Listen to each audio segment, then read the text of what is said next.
Hi everyone. In this video, I will show you how to change a laptop's password.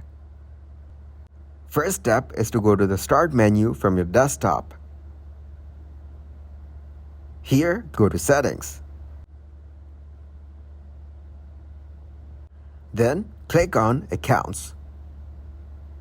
Next, you need to tap on Sign In options. Here, go to Password. Click on the button Change.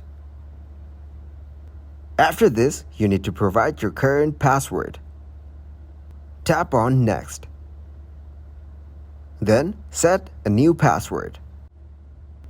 Confirm it by re-entering your new password. Set a hint in case you forget this password. Simply tap on Next. Here, you see the password of your laptop has been changed. Click on Cancel. This is how you can change your laptop password. If you guys got some value, make sure to leave a like and subscribe to the channel. Until next time, goodbye.